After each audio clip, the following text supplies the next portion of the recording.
Depends on order. Like Rishi will like more on economics, and I don't have to suggest. He himself will suggest me some books. He always gifted me very good books. The War of Roses he gave. Many things he has given me. He always gives me books. So everybody has found out in our house, everyone has their own library, including my grandkids. They have their own library. My granddaughter told me she choreographed my stories actually into Kuchipudi dance. For me, writing is my expression of emotion. And I wrote travelogue in Kannada because in 1978 I traveled all alone on my backpack in America, and which was something unusual in those days because I'm a small town girl. I don't write every day. I don't have like, this month only I should write. No, nothing of that. Though I will be doing my work, in my mind, I'll be always thinking about writing something, But I prefer to write early morning, not later part of the day. I can finish in the morning, 3-4 hours of writing, and then I will continue to work. In English, you should know whom you target or who are your readers.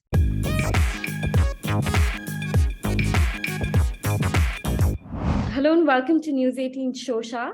I am Shreeja Bhattacharya, and today I'm joined by philanthropist, educator, and author Sudha Murty. Thank you so much for being here with us, ma'am. Thank you very much for calling me.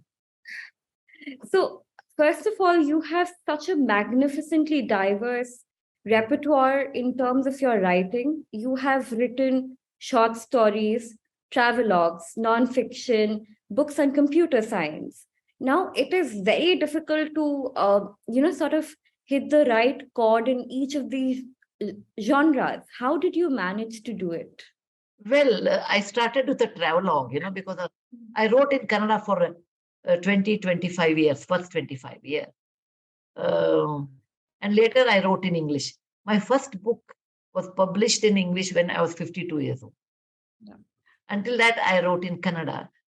And I wrote travelogue in Kannada because in 1978, I traveled all alone on my backpack in America, and which was something unusual in those days because I'm a small town girl.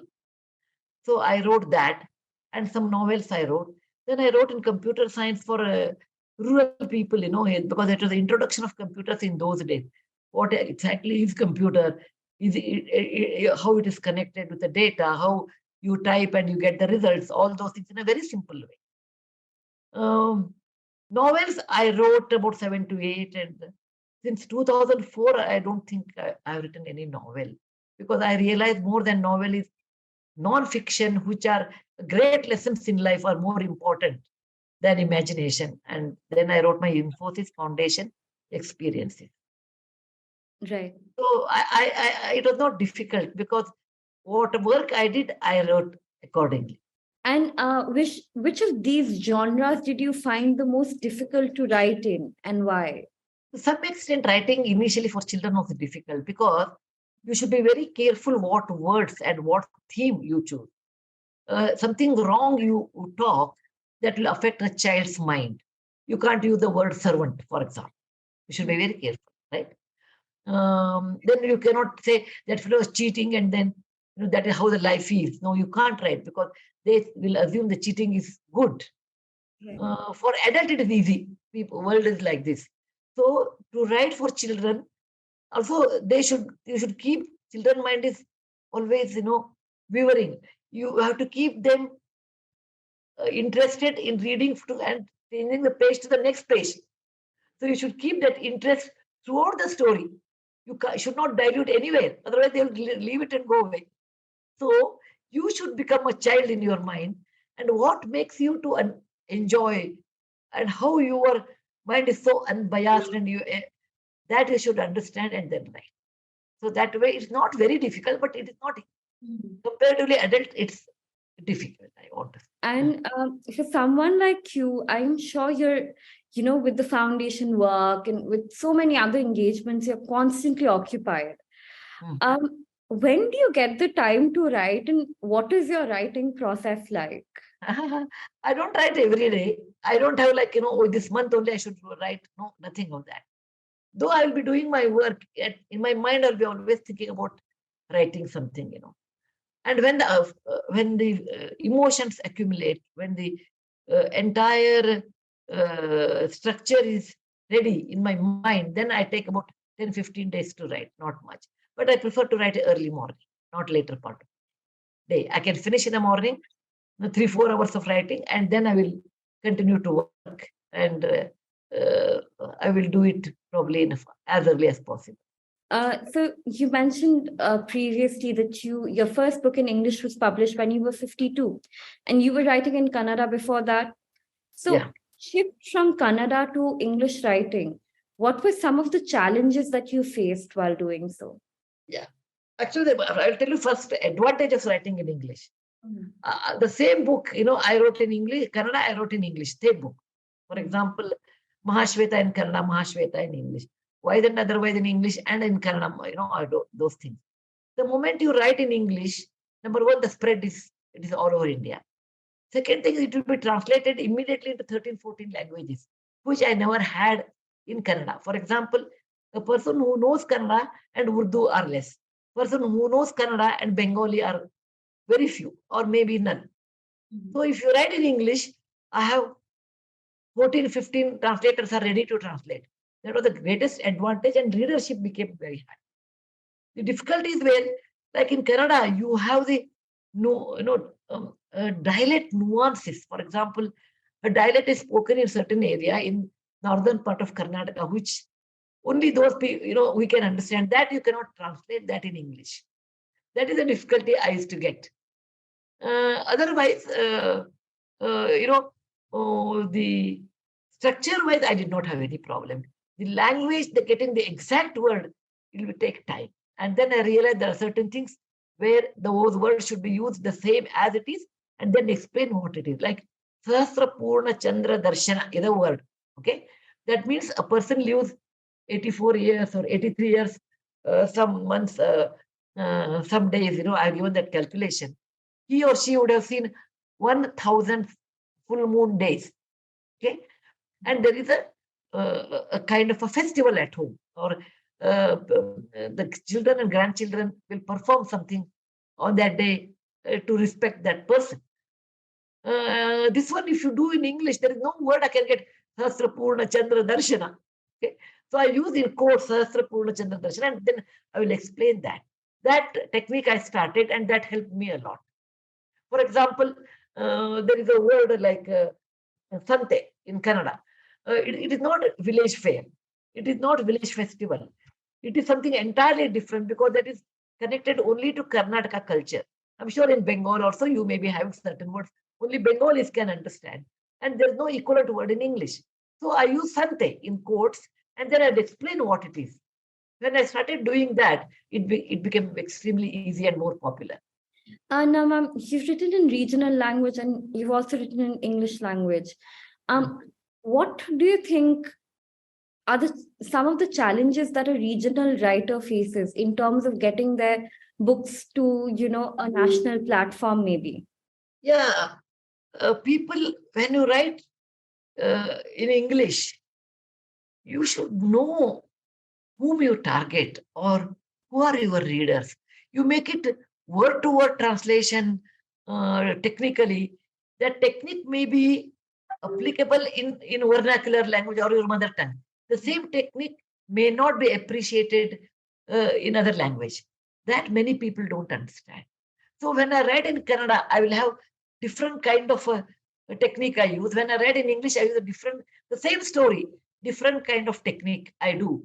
And that is more easy for the readers. And most people think that the same word to word translation, and doing that, they don't reach to the national level. And you've been writing for so many years now, and you've authored so many successful books in that time. Now, what are some of your major key takeaways from this writing journey that you've had? For me, writing is my expression of emotion. Okay, every emotion, everybody has a different way of expression. For me, writing is an expression. And I enjoy writing. Actually, I don't write because I have to make someone happy. It makes me happy. So I write. And when I write, I always like it should be, I don't publish it for some time. I will keep it for some time inside and reread it again whether it requires any change. I always believe there's one line of experience and one line of a story, imagination, in such a way I weave that no day a reader should know which is real and which is imaginary. So these are a few things I do in my writing. And previously, in so many interviews, you've mentioned that your library and you are inseparable. Yes, yes. You can see my library at the back. Okay. And so, what are some of your most favorite reads over the years? Some books that you would suggest to young readers, maybe. It depends on what they like. For example, I'm very fond of history. So I read a lot more history books. Now, there are great historians in India, our own historians. Otherwise, I used to get always books from, English writers writing about India. Now, our own people write beautifully, very well researched. Spend a lot of time on research. Like Sanjeev Sanyal is there, Anirudh Kanishetty is there, Vikram Sampath is there, Manu Pillai is there. So there are very good writers nowadays, and I enjoy their writing. I really, it's just like William is there, though he's a foreigner. William Naipaul, it's beautiful. His anarchy was fantastic. So I tell what you like depending on that. So I have books more on history side. Then I like some of the PhD thesis. For example, Diana Eck wrote about Benares, which was her PhD thesis at Harvard. It's a beautiful book. Similarly, there's a lady I won't remember. The Kingdoms on the River Indus. It was a PhD thesis in Oxford, I think. That was very good. Then something else, a Chinese lady in London who traveled from Xi'an to Kannauj by the way Gwyneth Sun traveled. She wrote her thesis, 10,000 miles without a cloud. Very beautiful book. So some of these are enchanting for me. So again, it depends on what you like on that. And does your family get a chance to read your books? And do they Oh, of have? course. Actually, what happens, my grandchildren read first, which all children book. They read and they make comment also. They make comment, and my adult books, actually, before writing, I would have talked those episodes or the short stories on a dining table. So they all know about it. So, what are some of the comments that you've received from your grandchildren? My granddaughter told me uh, she choreographed my stories, actually, into Kuchipudi dance. So one day I was discussing with her about the Samudra Manthana in a mythology. Devas one side and Rakshasa on the other side, churning of the ocean. She said, Ajji, you are very unfair. I said, why? Everything what it comes out of the churning of the ocean, every time the gods get. Okay? And at the end they wanted one, that is Amrit, nectar, and they didn't give. Tell me how it is correct, because they look at this in a Western point of view. I said, no, nectar has a lot of power and good people should get nectar. No, I have to explain to them. And sometimes she won't agree. And so it is a fun to talk to them. And I've written something on that, on them also, the way they look at Krishna Leela, the way I look at it. It's always fun to talk to the next generation and get their ideas and explain to them philosophically they are connected. So when my granddaughter Anushka started doing Kuchipudi, I told Beta, before you dance, you must know all the Indian gods and their postures. Like this is the lotus. Okay, why? Lakshmi is on lotus. Then I'll tell a story on that. And Krishna, who is very fond of history, so I told her, before you visit any place, you should read history of that place, then only you should visit. Then only it's enchanting. So I hold discussion with my granddaughters. That is beautiful, ma'am. And so, if you had to suggest a book to each of your family members, starting from Mr. Murthy to your son, to your daughter, and your son in law, Rishi, then your grandchildren, what books would they be? It depends on order. Like Rishi will like more on economics, and I don't have to suggest. He himself will suggest me some books. He always gifted me very good books. The War of Roses he gave. Many things he has given me. He always gives me books. So everybody has found out in our house, everyone has their own library, including my grandkids. They have their own library. So they buy books, they choose books, and they were telling me, Gee, you should write. Now you should make comics, because more than books, comics will be more popular. They were giving me suggestion that I should change my style of writing. Okay. So it is left to them what they like. Murthy will have more technical books. Rishi will have more economic books. Akshata and my tastes are more or less the same. No. And grandkids have their own adventurous books. That's brilliant, ma'am. And so you've widely written children books, and as a author who has been into that genre, there's a major issue these days that parents keep complaining about how children are no longer into reading. There are more phones and tablets and all of these technological things. As an author yourself, what is that one suggestion that you would give to parents who are trying to get their children to read? I want to tell them first, are they reading first? If you are not reading, then why your children will read? So one suggestion is, what you sow, so shall you reap. So you better read first, then your children read. Absolutely right. And you'll be speaking at the Jaipur Literature Festival this year. Yeah. What can one expect from your session? I really do not know. I am extempore speaker. I really do not know. At that moment, what I will write, well, I don't know. With my experience, I talk.